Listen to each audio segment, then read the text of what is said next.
rek waaw champion la de champion la mën na bëre te neexul bëre da jota de Guédiawaye moom neexul bëre te du saa ay combat day jël temps day teg ataaya. neen day teg baraada ba mu teg baraada bu tegee baraada ma fuura ko naan ko rek. ji di ko naanaa rek jox ko ba pare laaj ko kaas léwal noonu la ñuy def de. waaw ba boobu buñ ci sax yegg lool incha allah danañ bëre danañ xeex.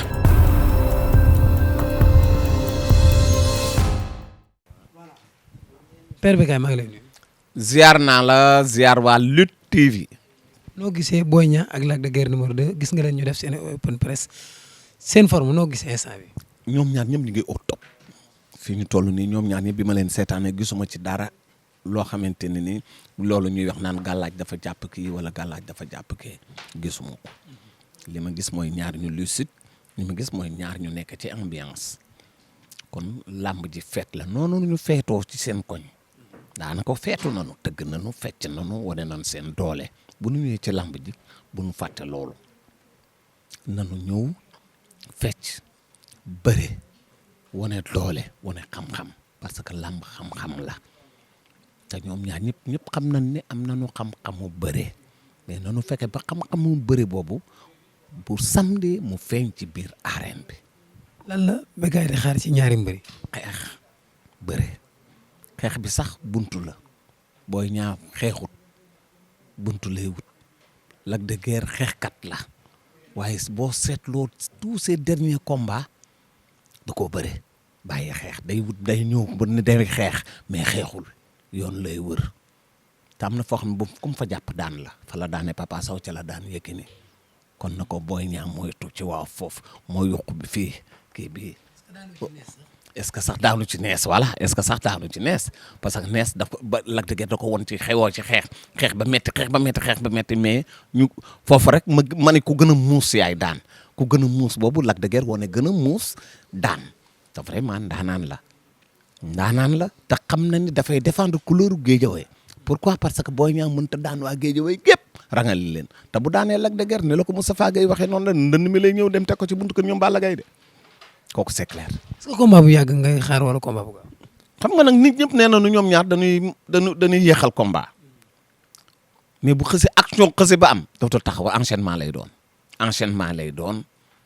te combat ba dina neex te bu ñu jàppante it combat ba dina neex moom kay bu ñu fa nekk di ndengeñ ku nekk ndengeñ téye mais arbitre sax seetaanatuñu loolu dañuy lay yëkkati arrêté combat bi avertir leen kon yaakaar naa ni man daal gëm naa ni combat bu neex lay doon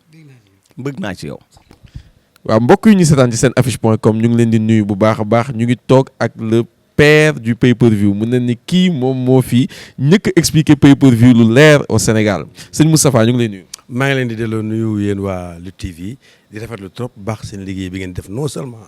Sénégal di ko dégg ak travers tout le monde diaspora beeg yëpp ñu ngi suivre vraiment ñi ngi am information ci làmb grâce à site bi nga xamante ne moom tudd Lutte TV. sëñ Moustapha ñu dégg la léegi ngay wax ci waxu pay-per-view lan nga xam ci pay-per-view. pay-per-view moom li ñu ci xam moom mooy moyen la boo xamante ne dina tax nga mun toog sa kër seetaan sa télévision sa làmb dina tax aussi nga yor sa téléphone di dawal ba mu neex la nga gaare connecté wu seetaan sa làmb parce que tout simplement rek jël nga sa carte def say 11 chiffres alors am sa connexion. Machine mooy wax tout tant que yaa ngi dugg rek yaa ngi leeral def sa mot de passe dugal sa mail am sa connexion boo ko xasee am nag am nga ko da ngay jël si waat rek reconnecté waat seetaan sa làmb mais nag amal connexion bu dëgër pour mun seetaan sa làmb comme pas possible donc moyen la aussi boo xamante ne dina aider la lutte sénégalaise te kuy aider la lutte sénégalaise rek mbër ngay aider dina tax mbër yi fay ko seen cachet dina tax aussi le promoteur mun ci génn. parce que àdduna foo ki dem rek lépp mi ngi doxee en mode pay-per-view boo bëggoon nekkoon Sénégal léegi benn grand gala de boxe am mbaa manifestation bu mun doon boo duggee si internet bi di nga mën a jënd toog seetaan ko je pense que ne moyen la boo xamante ne ñi ko fi indi tam ay jeunes Sénégalais la ñoo xam. waaw pay-per-view est-ce que amal na njëriñ làmb ci sa gis-gis. mais pay-per-view moom mooy depuis bu ñu seetloo daaw depuis Balla Gaye numéro 2 ak Gris Bordeaux ci la pay-per-view génn. mais depuis Balla Gaye numéro 2 ba léegi nag ak Balla Gaye numéro 2 ak Gris Bordeaux ba tey ji mu nekk 2 saisons mais pay-per-view rek moo fi nekk di suqali làmb di suqali promoteur di suqali mbër bu loon pay-per-view bi tey yi nga xamante ne ci la ñuy wax nii pour ngeen gën ko mën a ràññee kon tey lamb yi ngeen gis yëpp du am Balla Gaye Gris Bordeaux du am Modou Lo Balla Gaye du am Reug Reug Gris 2 du am Boy Niang bii di ñëw nii ñëw nekk tey jii mardi mu nekk samedi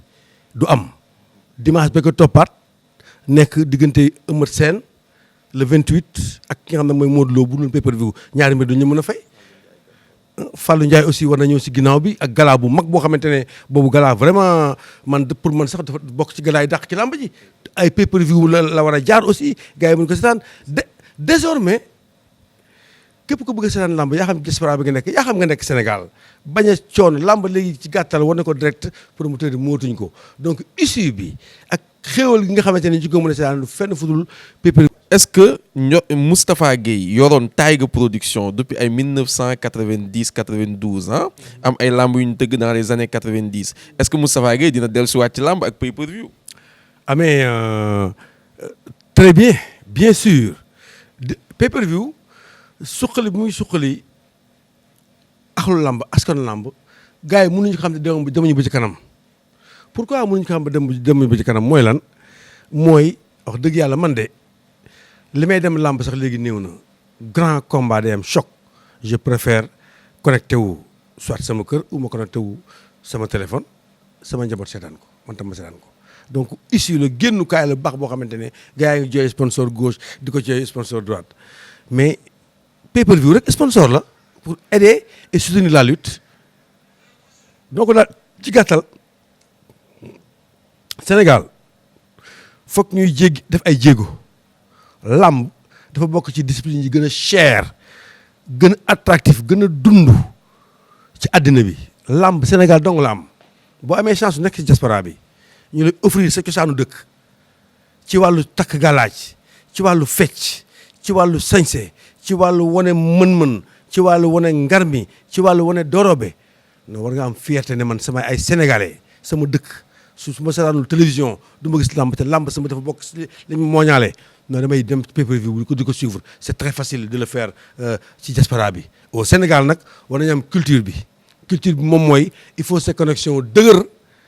connexion bu normal bu jaadu pour nga mun ko seetaan boo déggee ay dagg naag daggul yëpp yow la yooyu moom sa téléphone am sa connexion su baaxul ci yow la soo xasee connecté wu rek normalement waxtu am benn faille surtout des grands techniciens ñu nekk ci làmb ji plateau bu riche moo fay nekk di leen ko jox en direct ce qu'on devait faire pour la télévision moom la ngeen defal yéen maanaam télévision bi nga doon xaar mu déplacer ay matériel am déplacer ay kaaram filmer daj ci ay coono yow léegi coono boobu yëpp lañ la wàccee pour nga seetaan ko sa tout simplement rek sa téléphone vraiment je pense que le pay-per-view ndimbal la ci làmb. Œil du Tigre la nouveauté jaaxal nañu bari fu mu toll nii Œil du Tigre mooy l'émission phare ñëwaat vraiment au devant de la scène lu waral loolu lan mooy secret bi. bah merci secret bi mooy li ko waral moom mooy je pense que ne saison yi ñu def yëpp bu ci nekk rek at bu nekk rek ak fi ñuy génn ak fi ñuy ñëw dañ ko bañ sax bon ba Youssou Ndour mi nga xamante ne mooy le père fondateur du groupe Futurs Médias nëbbu ko kenn dafa taxaw bi TFM ñëpp toog moo ko devant les micros ne TFM rëy na baax na yëpp a ngi dox mais émission bi mu gën a apprécier mooy L'Œil du Tigre parce que dañ ko rubriquer ku toog rek di nga xam lan mooy ñëw su loo échappé di nga xam lan mooy ñëw loolu c'est important buñ ci ñëwee nag yokkaat ci nag beneen valeur ajoutée parce que El Hadj Bécaye Mbaye ak li mu def si milieu lamb commencé ko depuis Walfadjri di ci yéeg ba dem ba aujourd'hui mu nekk sur la TFM di porter émission bi man dafa ma lenn lu décortiquer si may jël ak bu may laaj ma koy wax je pense que ne duo boobu ak sunu grand El Hadj Papa Dieng Blacky mi nga xamante ne dafa am vécu football basket tout ce qui est sport rek boo ko laaj mën na la ci tontu donc je pense que ne Sénégal mënuñu gis leen lu gën a rëy loolu. ku ne na am na émission yëpp a neex yëpp a baax ku nekk yaa ngi seetaan bi nga bën mais gëm naa ne màdd fu mu jotee nit ñi bi ñu réparé ñaan cuub toog di xaar émission L'Œil du Tigre jaar ci mbër yi dañ ci jàngat amateurs yi di ci jàngat promoteur manager lépp luy wër lamb dañ ci jàngat su ma defee émission ba pare damay sonn trop du ma sax laal sama téléphone parce que damay xool gis ay des milliers d'appels lépp ay appel d'encouragement laak li ngeen def baax na li ngeen def rafet na dañuy dolli waxtaan dañuy doog a débuté tey lañ nekk suñu 4e émission moytul ma 5e baak 6e baak ba ñuy dem ba 100e ba fi gën a nar a gën a grave sax ci L'Œil du Tigre moom mooy bu làmb tëjee ba ñëpp toog gisatuñu làmb déggatuñu làmb ñu dañuy continuer di bégal téléspectateurs yi ak amateurs yi pour ñu xam lan mooy làmb. Comment Tapha Gueye vit la concurrence nga nekkoon vraiment la tête vraiment de cette émission là Bécaye Mbaye est un monstre vraiment un monstre de micro ñëpp ràññee ko xam ni que vraiment champion la ci liggéey bi comment Tapha Gueye vit la concurrence Bécaye jël na vedette bi quoi. macha allah dama kontaan trop ci man li may liggéey nit fekk ma ca am ca manoore am moom tamit nekk niveau boobu man du ma animateur man du ma journaliste man du ma chroniqueur man consultant en lutte simple la bëree. lu jëm ci bëri diggante léew toog dóor ak jàpp daan nangu ma ci am morom Sénégal ci télévision ku ko bëgg rek ñëwal concurrencé mais nag tam lu jëm ci micro di wax ci làmb pour lancer nit di wax ci làmb pour defar mu baax di wax ci làmb ba ñëpp ràññee la loolu tam dañ koy jox Bécaye Mbaye donc moo tax muy duo bi te dama ko ubbil nag dafa ñëw ma damaa fiix xam nga léegi lu may def damay bàyyi ba mardi ma ñëw TFM 11h dagg samay ñaari jël du ma sax coûter 30 minutes ma ñibbi sama kër tëdd na la bu ngoonee ma ñëw taxaw yomb na ci man Bécaye daf ma soulagé donc concurrence boobu dama ci kontaan donc na bu fekkee seen affaire yi 100% la jël naa 99,99% yëpp jox ko Hadj Bécaye Mbaye pour la bonne marche des choses. macha allah mais nag duñ la bàyyi te laajuñ la ci làmb ñu dëgmal combat bu mag muy Lac de Guiers de Boy Niang ñu bàyyi suñu naataangoo bi Lamine Seck. aywa père Lac de Boy Niang gis nga ñaari mbër yi balaa ñu ñëw ci bëri bi physiquement nan nga leen gisee. bon physiquement vraiment man dama leen yërëm te déjà dama apprécier ñoom ñaar seen physique ku nekk xam na ne vraiment ku wax dëgg di nga xam ne Lac de Guiers numéro 2 bi mu nekkee ci làmb ba léegi vraiment saa buy ñëw ci làmb dafay nekk au top bokkul ci mbër yi ñëw ci làmb te duñ nekk au top parce que àddinaam daf ko def làmb fonk làmb dafay loolu sax dafay feeñ ci moom ci bëre bi muy bëre day tax moom day siisu day bañ Lac de Guiers numéro 2 ku ko daan lay bañ waxuma sax ko daan mais déjà bala nga koy daan foog nga àgg foo koy daane benn mbër moo ko àgg fu ñu koy daane muy Eumeu Sène te combat boobu aussi war nañ ci waxaat ci ndax neexaay baak approche baak na Eumeu Sène jàppe tànk baak na ko Lac de Guiers doon sampe foofu dafa am lu rëy lu fa am loo xamante ne man xaw moo ne Lac de Guiers numéro 2 am na bagage yooyu donc dañuy gis ne Lac de Guiers numéro 2 kon dafay denc dafay nëbb bëreem ba saa boo ëppalee ci moom mu woon la jikkoom te Lac de Guiers numéro 2 li gën a raar ci làmb dafa raar ñu mbëri dañuy tamit jàppante Lac de Guiers numéro 2 dafay jéggi day taxaw fu mu nekk fekk fi nga nekk mu daw mbëkk sa biir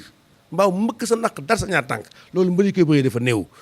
bëri bu am importance maa ngi rappelé wu Amadou Kati Diop doon na wax ne ma yow sa bëri propre na sa bëri net na mun nga façon bëri yu nekk mais la manqué mooy daw riñaan ñaar fëkk ñaar tànk boo doon fëkk ñaar tànk dootoo sonn ci làmb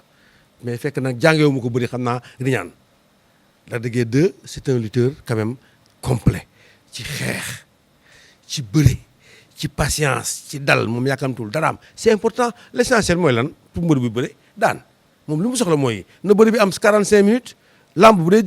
diire 45 minutes moom bu la daanee ci 44 minutes 53 secondes sax day sant yàlla parce que toujours day préparé wu à lutter endurance dafa am endurance Lac de Guiers 2 ay combat yu gudd lay bëre bokk na ci mbër yi gën a bëre combat yu gudd ci lamb ji loolu mooy il est endurant wóolu na condition physique am su ma faññee ko jëm si wàllu ndajoor muy Boy Niang numéro 2 Boy Niang numéro 2 déjà ku doon na bëre la ba pare am style bi mooy forme physique bu extraordinaire la Boy Niang 2 am Boy Niang numéro 2 ni ma ko gisee nii su ko neexoon te suba dans 3 mois mu am ci 140 150 kilos comme gars yi mais toujours gis naa ne mi ngi maintenir sa forme physique mi ngi toujours ses muscles sont là sortis toujours mi ngi am condition physique toujours mi ngi stable mi ngi bien moom tamit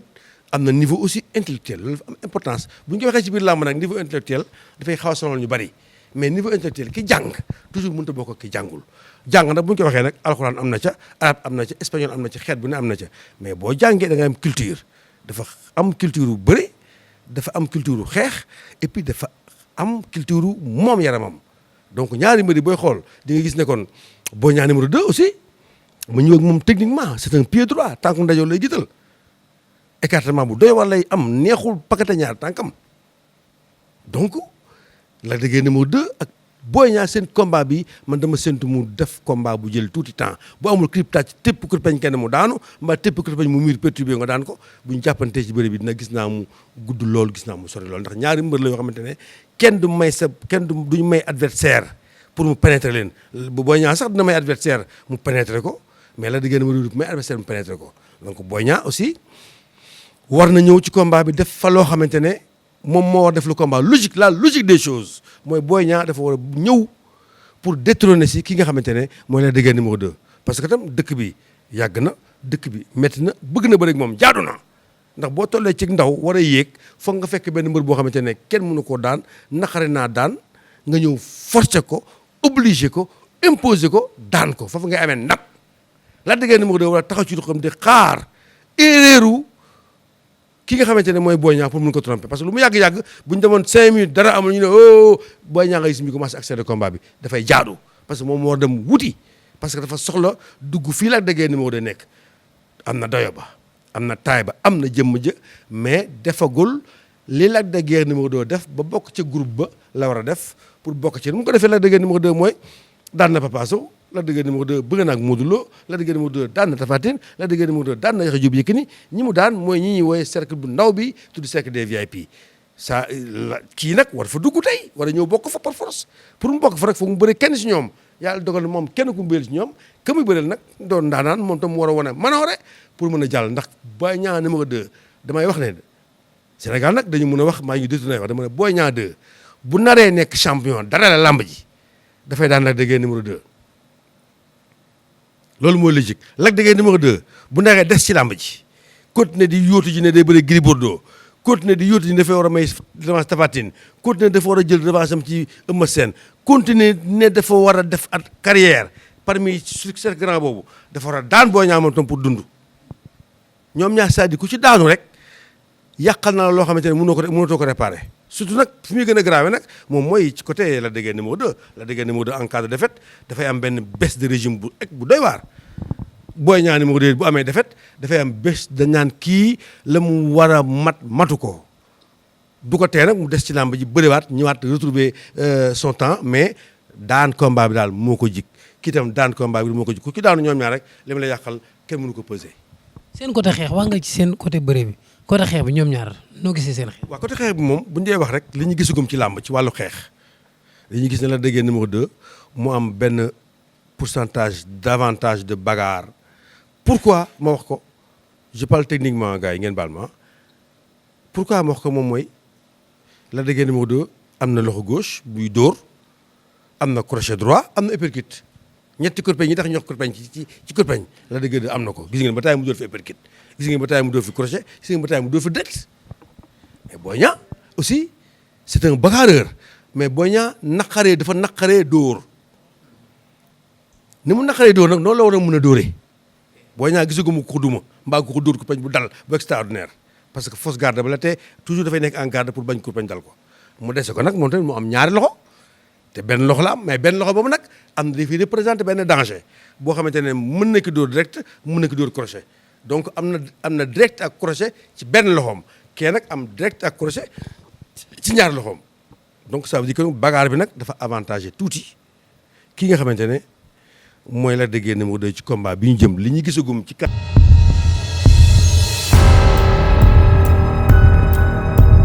Lac waaw champion la de champion la mën na bëre te neexul bëre da jata de Guédiawaye moom neexul bëre te du saa ay combat day jël temps am day teg ataaya. ah neen day teg baraada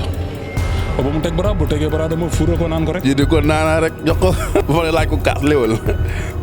noonu la ñuy def de. waaw ba boobu duñ ci sax yegg lool incha allah danañ bëre danañ xeex.